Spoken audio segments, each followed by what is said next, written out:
আসসালামু আলাইকুম। আজকের ভিডিওতে আমি আমাদের সেলিম ভাই নিয়ে আসছি একটা জিনিস বোঝানোর জন্য। ধরেন আমাদের সেলিম ভাইয়ের নামে একটা কোম্পানি আছে। এই কোম্পানিটা সেলিম ভাইয়ের কাছ থেকে আমি কিনতে চাই। আমি কিভাবে কিনবো? ইনভেস্টর লাইসেন্স আমার নামে আছে, ওই লাইসেন্সটা আমি আমার নামে আনতে চাই। তাহলে এটা করণীয় কি? তবে মনে রাখবেন, আমাদের এখানে যে ইনভেস্টর লাইসেন্স গুলো হয় সেটা মাদার কোম্পানি দেশের বাইরে হয়। এটা যে কোনো রাষ্ট্র হইতে পারে। নর্মালি আমি বাংলাদেশের কথা যদি আমি উদাহরণ দিই, যেহেতু আমরা সব বাংলাদেশি, বাংলাদেশে যদি এটা হয় তাহলে কি করতে হবে? এই যে ইনভেস্টর লাইসেন্সটা সেলিম ভাইয়ের নামে বাংলাদেশে আছে, প্রথমত সেলিম ভাই এখানে লাইসেন্স করার আগে বাংলাদেশটা লাইসেন্স করছে। ওই লাইসেন্সটা মাধ্যমে সে এখানে লাইসেন্স হয়েছে। অর্থাৎ সেলিম ভাইয়ের বাংলাদেশে একটা কোম্পানি আছে, আমি ওই কোম্পানিটা বাংলাদেশ প্লাস এখানে সহকারে আমি আমার নামে আনতে চাচ্ছি। তাহলে সেলিম ভাই প্রথমে আমাকে জাগা রেস্টোরির মতন সেম রেস্টোরির এই প্রক্রিয়া, অর্থাৎ একজন লয়ারের মাধ্যমে ওনার যেই কোম্পানিটা যে শেয়ার গুলো আছে সেটা আমাকে হস্তান্তর করতে হবে। অবশ্যই উনি কোর্টে উপস্থিত থাকতে হবে, অর্থাৎ উনি বাংলাদেশে উপস্থিত থেকে বাংলাদেশে যে ওনার কোম্পানির শেয়ারটা আছে সেটা আমাকে শেয়ার ট্রান্সফার করবে। যখন আমার কাছে শেয়ার ট্রান্সফার হবে, কোম্পানি ট্রান্সফার হয়ে আসবে, তখন আমি মূলত ওনার বাংলাদেশের কোম্পানির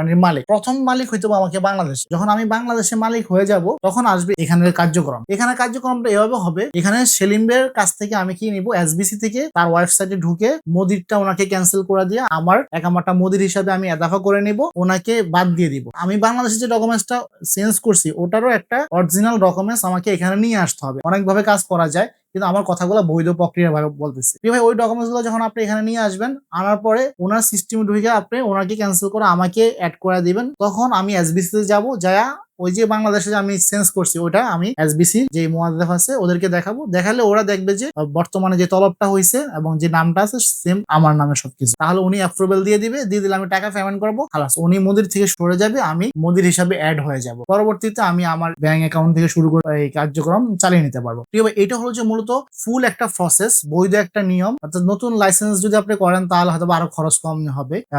যদি আপনার ওর নামে যদি কোনো সম্পদ থাকে, এখানে কোনো কিছু কিনা থাকে, তাহলে হলো যে এটা করতে পারেন, এটা করলে ভালো। আর যদি ওর কোম্পানিতে কিছুই নাই, একবারে জিরো জিরো, তাহলে এটা ট্রান্সফার করে লস। বরং নিজে একটা লাইসেন্স করে বলেন, আর ওনারটা যেহেতু চালাবে না, ওনারটা বন্ধ করতে পারবে। বন্ধ করার প্রক্রিয়া আমাদের কাছে আছে, যোগাযোগ করতে পারেন। ভাই ইনভেস্টর লাইসেন্সের যে কোনো বিষয় জানতে হলে যোগাযোগ করতে পারেন জাহানি কনসালটেন্সিতে। সৌদি আরব থাকেন আর পৃথিবীর যে কোনো কান্ট্রিতে থাকেন, যোগাযোগ করে আমাদের কাছ থেকে বিভিন্ন পরামর্শ নিতে পারেন। ভাই জাহানি কনসালটেন্সির সাথে থাকার জন্য আপনাকে ধন্যবাদ।